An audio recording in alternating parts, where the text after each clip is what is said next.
नमस्कार, स्वागत है आपका इस बुलेटिन में। मैं हूं आपके साथ ललित। तेज की तकरार, किसकी सरकार। जी हां, हम बात कर रहे हैं मध्य प्रदेश छत्तीसगढ़ के विधानसभा चुनाव 2023 की। तो इस बेहद खास चुनावी कार्यक्रम में आपको मध्य प्रदेश और छत्तीसगढ़ सियासत का हर वो पहलू नजर आएगा जो आपको जानना बेहद जरूरी है, क्योंकि आप ही तो कहते हैं चुनाव का मतलब बंसल न्यूज। आइए शुरू करते हैं तेज की तकरार, किसकी सरकार।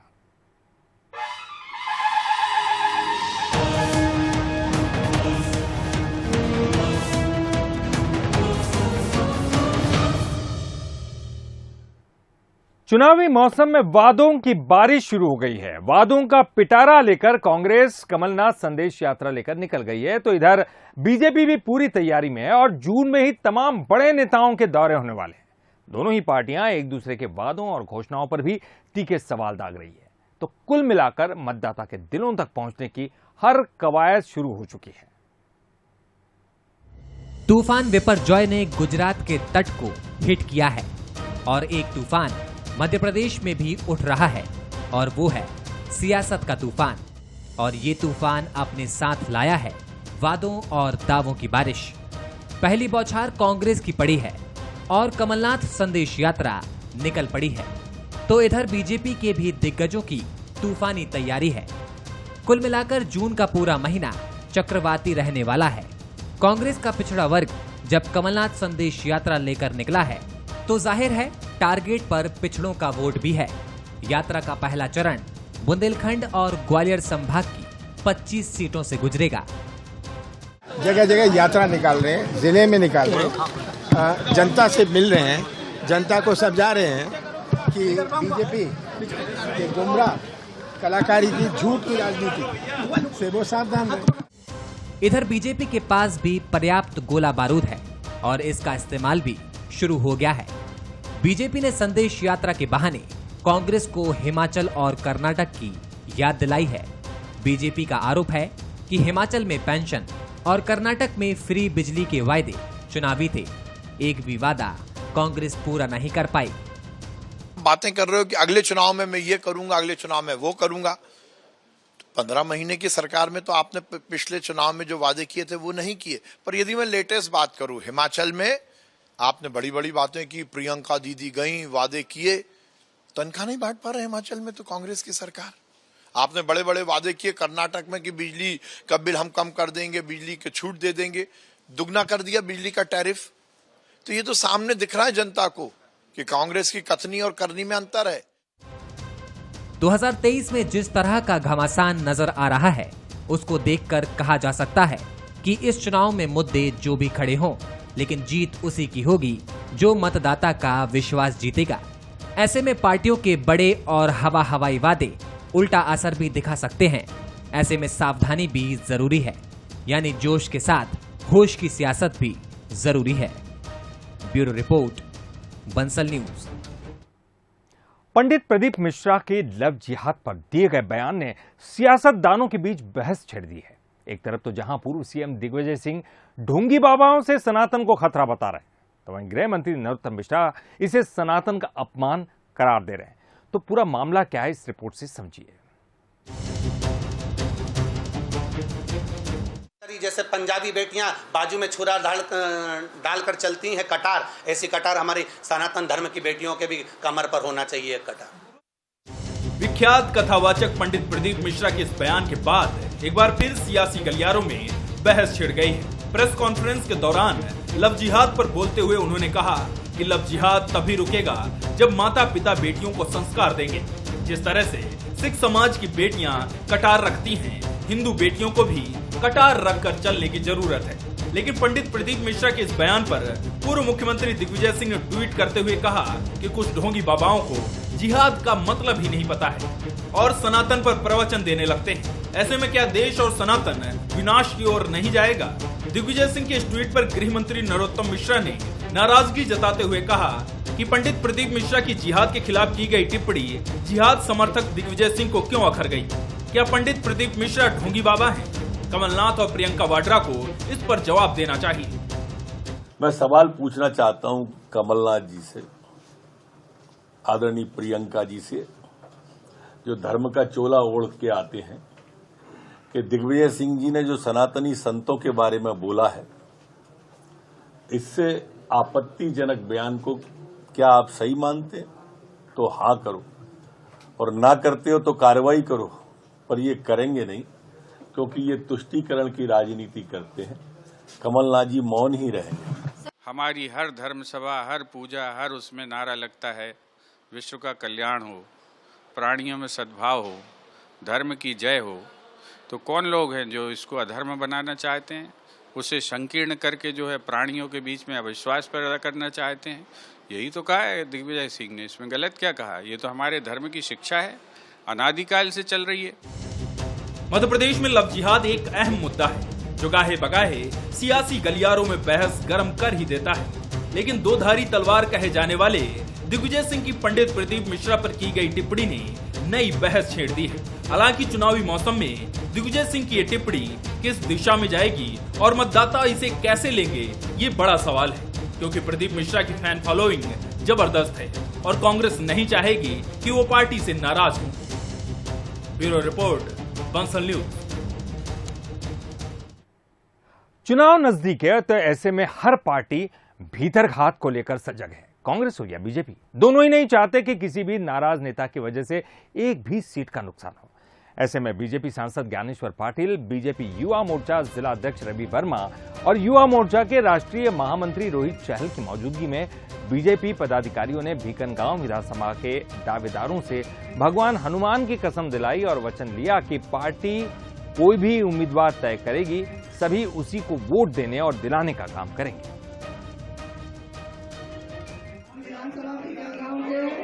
आरक्षण होने के कारण पत्र किसी एक को मिलेगा, लेकिन हम सभी विधायक हैं, पर किसी एक को जिसको मन से कर्म से वचन से हम कभी पत्र हमें जीवन में कभी माफ नहीं करें।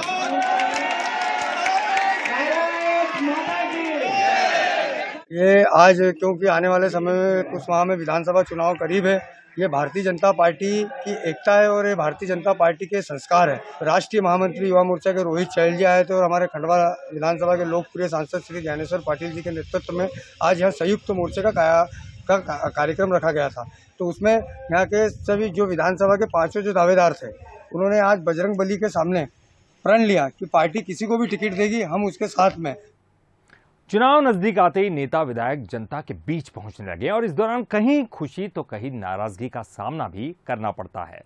धार के मनावर से कांग्रेस विधायक और जैस के राष्ट्रीय संयोजक हीरालाल अलावा का एक ऐसा ही वीडियो वायरल हुआ है जिसमें अलावा ग्रामीणों से भिड़ते और एक शख्स का मोबाइल छीनते हुए नजर आ रहे हैं। ये वीडियो वायरल हुआ तो पूर्व कैबिनेट मंत्री रंजना बघेल ने अलावा पर जमकर निशाना साधा। उन्होंने कहा कि 5 साल तक विधायक को जनता की सुध नहीं थी और अब वो ऐसी बातें कर रहे हैं।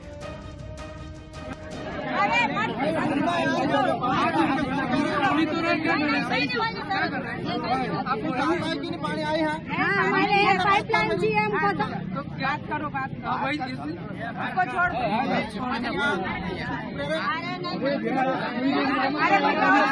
ये क्या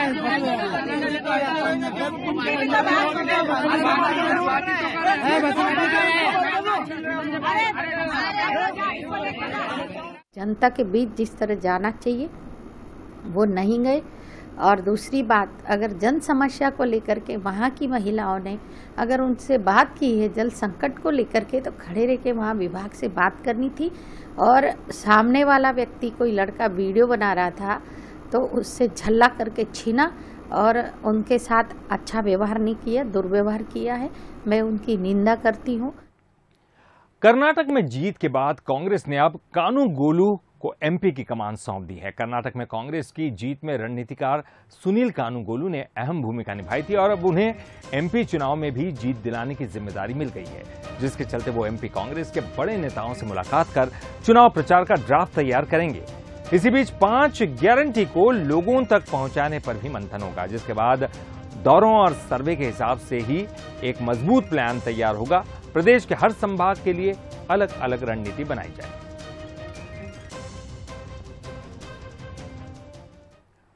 प्रधानमंत्री नरेंद्र मोदी 27 जून को भोपाल से चुनावी शंखनाद करने वाले हैं और इस दौरान एमपी को एक बड़ी सौगात भी देंगे। पीएम मोदी के दौरे को लेकर बीजेपी भी उत्साहित है और उनके ऐतिहासिक स्वागत की तैयारी में जुटी है। बीजेपी कार्यालय में पीएम मोदी के दौरे को लेकर भी एक बैठक हुई जिसमें कार्यक्रम को लेकर रणनीति बनी। मंत्री विश्वास सारंग का कहना है कि पीएम मोदी देश भर से आए चुनिंदा कार्यकर्ताओं को संबोधित करेंगे और साथ ही रैली में भी शामिल होंगे। साथ मध्य प्रदेश सरकार के चिकित्सा शिक्षा मंत्री विश्वास सारंग जी। विश्वास जी, क्या हुआ बैठक में, किस तरह? हम उत्साहित हैं। हम सबके नेता और देश का मान और सम्मान बढ़ाने वाले प्रधानमंत्री नरेंद्र मोदी जी 27 जून को भोपाल पधार रहे हैं।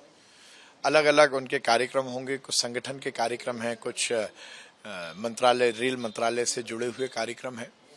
मोदी जी ने रेल को नया कलेवर दिया है। वंदे मातरम ट्रेन के माध्यम से देश में रेलवे को एक नया स्थान देने का प्रयास नरेंद्र मोदी जी ने किया, तो 2 वंदे मातरम ट्रेन का वो शुभारंभ करेंगे। संगठन के विस्तार के लिए पूरे देश के लगभग 2500 कार्यकर्ता, चयनित कार्यकर्ता भोपाल पधार रहे हैं और वो अलग अलग लोकसभा क्षेत्र में जाएंगे। उनको संबोधित माननीय नरेंद्र मोदी जी भोपाल में ही करेंगे। हम सब बहुत उत्साहित हैं। हमारा नेता आ रहा है तो जबरदस्त भोपाल में स्वागत होगा। भूतो न भविष्यते, अभी तक का सबसे बड़ा मोदी जी का स्वागत भोपाल में हम 27 में। क्या प्लानिंग बनी, किस तरह? पूरी माननीय प्रदेश अध्यक्ष जी और हमारे माननीय संगठन महामंत्री जी ने समस्त जो हमारी तैयारियां हैं उसको लेकर बैठक की है। अलग अलग कार्यकर्ताओं को अलग अलग जिम्मेदारी दी जा रही है और कार्यक्रम सुचारू हो, व्यवस्थित हो और उसके साथ साथ मोदी जी का ऐतिहासिक स्वागत हो, उसकी तैयारी बैठक आज की है। नागिन के साथ मनोज सैनी, बंसरी भोपाल। छत्तीसगढ़ की सियासत अब सिलेंडर पर गरमाने लगी है। कांग्रेस की राज्यसभा सांसद ने जल्द ही 500 रुपए में गैस सिलेंडर की घोषणा की बात कही। उसके बाद बीजेपी ने पुराने वादों के पिटारे पर तंज कसा और कई सवाल भी दाग दिए। तो क्या है ये पूरी सियासत, इस रिपोर्ट पे आपको दिखाते हैं। छत्तीसगढ़ में चुनावी वादों पर अब सियासत छिड़ गई है। चुनावी साल में कांग्रेस जहां हिमाचल और कर्नाटक में चुनावी वादों के दम पर सत्ता में काबिज हुई, तो अब कांग्रेस ने छत्तीसगढ़ को लेकर भी वादों का पिटारा खोल दिया है। कांग्रेस ने आधी आबादी यानी महिलाओं को ध्यान में रखते हुए 500 रुपए में गैस सिलेंडर देने की बात कही।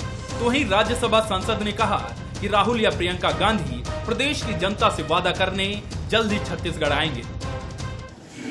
निश्चित तौर से मैं कहूंगी कि आप थोड़ा सा इंतजार कीजिए। बहुत सारे जो स्टेट के पैसे हैं सेंटर ने रोके हुए हैं। हम लोग का ये टारगेट है, बहुत जल्द माननीय अध्यक्ष खड़गे साहब या राहुल जी या प्रियंका जी आके, अभी जिस तरह उन्होंने मध्य प्रदेश में घोषणा कर दी है कि हमारी सरकार आएगी तो 500 का गैस सिलेंडर और अन्य बहुत सारी घोषणाएं की हैं।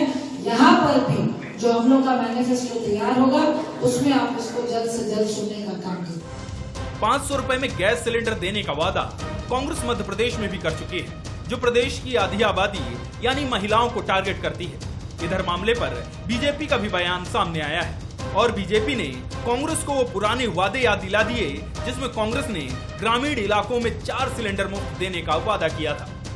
प्रदेश की भोली भाली बहनों के साथ लगातार झूठ बोला जा रहा है। राज्यसभा सांसद रंजीत रंजन जी आती है और यहाँ की महिलाओं से वादा करती है कि 500 रुपए में सिलेंडर दिया जाएगा। मैं रंजीत रंजन जी से पूछना चाहती हूँ, इससे पहले भी आपने छत्तीसगढ़ प्रदेश की बहनों के साथ बहुत से वादे किए। आपने अपना घोषणा पत्र में स्पष्ट किया कि महतारी सम्मान योजना के तहत हमारी सभी बहनों को 500 रुपए दिया जाएगा। आपने दिया क्या? हमारी बहनों से फिर से आपने वादे किए कि ग्रामीण परिवेश में मुफ्त में 4 सिलेंडर प्रतिवर्ष दिया जाएगा। आपने दिया क्या? सियासत यहाँ थमती नजर नहीं आ रही है। हिमाचल में ओल्ड पेंशन स्कीम का वादा अभी तक जमीन पर नहीं देखने को मिला है, तो कर्नाटक में कांग्रेस फ्री बिजली देने से पहले करीब 3 रुपए यूनिट बढ़ाने जा रही है। जाहिर है कि इन राज्यों समेत छत्तीसगढ़ में कांग्रेस के पुराने वादों को लेकर भी बीजेपी कांग्रेस को घेरती नजर आएगी। तो बड़ा सवाल ये कि क्या चुनावी वादों को अमली जामा पहनाना कांग्रेस के लिए टेढ़ी खीर साबित होगा? Bureau report, Bansal news. Chhattisgarh में कांग्रेस संभागीय सम्मेलनों के बाद अब प्रशिक्षण शिविरों की शुरुआत करने जा रही है। कल सीएम के गृह क्षेत्र पाटन से कांग्रेस प्रशिक्षण शिविर की शुरुआत करेगी। बूथ चलो अभियान भी शुरू होने वाला है और सवाल ये भी है कि आखिर कांग्रेस इसके जरिए हासिल क्या करना चाहती है। आइए इस रिपोर्ट में आपको दिखाते हैं। छत्तीसगढ़ में कांग्रेस संभागीय सम्मेलनों के बाद अब प्रशिक्षण शिविरों की शुरुआत करने जा रही है। प्रशिक्षण शिविरों के जरिए पार्टी कार्यकर्ताओं को जहां बूथ मैनेजमेंट की बारीकियां सिखाएगी, वहीं सोशल मीडिया को लेकर भी कार्यकर्ताओं को दिशा निर्देश दिए जाएंगे। प्रशिक्षण शिविरों को लेकर गुरुवार को कांग्रेस नेताओं की एक वर्चुअल बैठक हुई। बैठक में कई अहम फैसले भी लिए गए। बैठक में तय हुआ कि 10,000 से अधिक नेता प्रदेश के 23,000 बूथों तक पहुंचेंगे। मुख्यमंत्री भूपेश बघेल, पीसीसी चीफ मोहन मरकाम, प्रदेश प्रभारी कुमारी सैलजा समेत सभी दिग्गज नेता भी बूथों तक पहुंचकर कार्यकर्ताओं से संवाद करेंगे। इसी महीने से हम लोग विधानसभाओं में संकल्प शिविर ट्रेनिंग प्रोग्राम करने वाले हैं। उससे पहले हम लोग बूथ चलो अभियान भी हम लोग चलने वाले हैं। हमारे लगभग 10,000 जो बड़े नेता हर बूथों में जाएंगे और उसकी समीक्षा करेंगे। वहाँ हमारी सरकार की योजनाएं पहुँच रही नहीं पहुँच रही, ये सब देखने का प्रयास करेंगे। तो एक बड़ा अभियान हम लोग संचालित करने वाले हैं और हमारे सभी नेता, आदरणीय सैलजा जी, आदरणीय मुख्यमंत्री महोदय, मंत्रिमंडल के सभी सदस्य इसमें भाग लेंगे। तो एक बड़ा अभियान, बूथ चलो अभियान और ट्रेनिंग प्रोग्राम सभी चलते रहेगा। वहीं कांग्रेस के प्रशिक्षण शिविरों को लेकर बीजेपी तंज कस रही है। कांग्रेस के दिग्गजों के बूथों तक पहुंचने को बीजेपी डर से जोड़ रही है। आज मोहन मरकाम जी प्रदेश कांग्रेस कमेटी के अध्यक्ष हैं। सरकार में उनकी कितनी अहमियत है, कितनी सुनी जाती है, ये भी आप लोगों के सामने है। और जब ये सरकार की चला चली बेला है तो कांग्रेस के जो नाराज कार्यकर्ता हैं वो इससे खुश होने वाले नहीं हैं। कांग्रेस के कार्यकर्ताओं में जो नाराजगी है, प्रदेश की जनता में नाराजगी है, वो नाराजगी अब दूर होने वाली नहीं है। ये प्रशिक्षण के बाद में ही इसी माह के अंत तक हम लोग इस तैयारी में हैं कि हर बूथों में जाकर बैठक लेंगे। इस बैठक के लिए लगभग 10,000 से अधिक नेताओं को चिन्हांकित किया गया है। उनको बूथों पे ड्यूटी लगाई जा रही है और इसमें हमारे प्रदेश कांग्रेस अध्यक्ष मोहन मरकाम, मुख्यमंत्री श्री भूपेश बघेल, प्रभारी कुमारी सैलजा सहित तमाम बड़े नेता, छोटे नेता, हमारे 10,000 से अधिक नेता बूथों में जाएंगे। एक एक दो बूथों में सबकी ड्यूटी लगाई गई है और वहां जाकर वो बैठक लेंगे। कांग्रेस चुनावी तैयारियों को लेकर कितनी गंभीर है, इसकी झलक कांग्रेस के कार्यक्रमों में नजर आ रही है। संभागों में कार्यकर्ता सम्मेलन कर कांग्रेस ने पहले तो बढ़त बनाई, अब पार्टी बूथों पर बड़े नेताओं को झोंकने जा रही है। दिग्गजों के बूथों तक पहुंचने का कितना असर होगा, ये तो चुनाव के वक्त ही पता चलेगा। फिलहाल पार्टी के एक्सरसाइज से कार्यकर्ता उत्साहित जरूर नजर आ रहे हैं। कुलेश्वर पांडे, बंसल न्यूज, रायपुर। चलिए अब जाते जाते बात करेंगे अतीत के पन्नों की, यानी कि फ्लैशबैक की। बंसल न्यूज के खास कार्यक्रम नो पॉलिटिक्स प्लीज में शामिल हुई पूर्व मुख्यमंत्री उमा भारती ने कई सवालों के बेबाकी से जवाब दिए थे। इस दौरान कुछ ऐसे किस्से भी सामने आए जिनसे लोग ज्यादा वाकिफ नहीं थे। तो आइए सुनते हैं बंसल न्यूज हेड शरद द्विवेदी और पूर्व मुख्यमंत्री उमा भारती के बीच हुई बातचीत के कुछ दिलचस्प हिस्से। 20 साल की उम्र में वैभव का शिखर, वाणी में सरस्वती, ढेर सारी चीजें आप जैसा बता रही हैं हमें, वो कौन सा क्षण था जब राजमाता की दृष्टि आप पर गई, या कैसा संयोग था, कैसे आज याद करती हैं? क्योंकि युग परिवर्तन की वो घटना थी। 25 साल की उम्र में खजुराहो से पहला चुनाव लड़ना, 84 में आपका, और उसके बाद पहले चुनाव को तो छोड़ दें, लेकिन उसके बाद इतिहास ही इतिहास, कीर्तिमान बनते चले गए। कैसे राजमाता जी के साथ आपकी बॉन्डिंग और वो किस तरह का एक रिश्ता रहा? और राजमाता जी के साथ तो मेरी बॉन्डिंग हो गई थी 69 में। 69? हाँ, जब मैं 8 साल की थी और मेरा प्रवचन था दमोह में, और राजमाता जी बिल्कुल उसी समय कांग्रेस छोड़ के जनसंघ में आई थी। कुछ महीने हुए थे तो उनकी सभा हो रही थी दमोह में, तो उसमें लोग कम आए, तो उन्होंने पूछा हर जगह बहुत पब्लिक आ रही, यहाँ कम क्यों आई? आपको याद होगा जब डीपी मिश्रा की सरकार को गिरा दिया था संबित सरकार। हाँ जी, हाँ जी। तो फिर संबित सरकार बनी थी और उसमें गोविंद नारायण सिंह सीएम बने थे।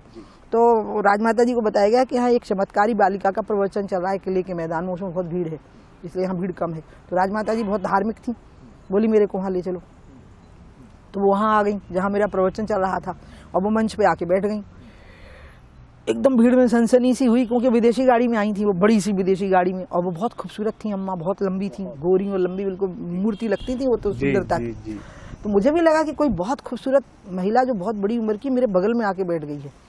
और मेरा प्रवचन खत्म हुआ और उन्हें मेरे चरण छू लिए, और फिर मेरे को बोली कि मेरे को आपसे बातें करनी है, आप मेरे साथ मेरी गाड़ी में बैठी हो, आप जहाँ रुकी हैं हम वहाँ चलते हैं। तो मैं तो बहुत छोटी थी, तो हमारे साथ के लोगों ने कहा चलिए।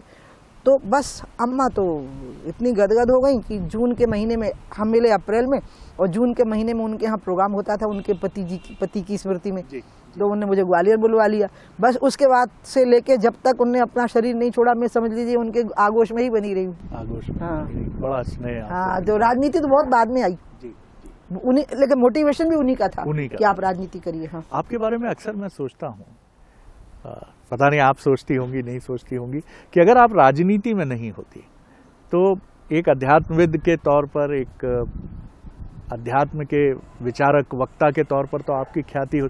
कभी आपने सोचा कि राजनीति, जैसे अटल जी कहते थे? मैं राजनीति में आने से पहले प्रवचन करना छोड़ चुकी थी। हाँ। जब मैं भारत में लौटी हूँ, पहले भारत में प्रवचन हुए मेरे, फिर मैं 16 साल की उम्र में विदेश चली गई 77 में। भारत आती थी तो खाली माँ को मिलने। फिर जब 1980 में माँ ने कहा कि अब मेरी तबीयत ठीक नहीं रहती, तुम यहीं रहो, तो मैंने एकदम अपने आप को डिस्कनेक्ट कर दिया। और जैसे ही माँ खत्म हुई, माँ खत्म हो गई थी, और उसके बाद मैंने उस दुनिया से संपर्क ही नहीं रखा। कोई वजह थी? नहीं, ऐसा कुछ नहीं था, कोई रीजन नहीं था। कोई रीजन? ना, भगवान पे मेरी आस्था थी, लेकिन ये प्रवचन वगैरह करने में मुझे लगता था कि हम जो बोलते हो करते उसमें गैप होता है। हम जो बोल रहे होते हैं, बात कह रही हैं। हाँ, वो बहुत व्यक्तिगत बात थी। आप इससे दूसरे का आकलन मत करिएगा। बिल्कुल नहीं। हाँ, बिल्कुल ओके, मैं अपना ही करूँगी। मैं अपना आकलन करूँगी। मुझे लगता था कि मैं बड़ी बड़ी बातें बोलती हूँ, जैसे मैं कहती हूँ क्रोध नहीं करना, मुझे तो बात बात में आ जाता है, तो मेरे को अधिकार नहीं है कि मैं वो बात कहूँ जो मैं खुद नहीं करती। तो मैं उतना ही करूँगी जो कि मैं उतना ही जो कि मैं करती हूँ, वही दूसरे को करने के लिए कहूँगी। और तेज की तकरार किसकी सरकार में फिलहाल इतना ही। बंसल न्यूज़ पर खबरों का सिलसिला लगातार जारी है।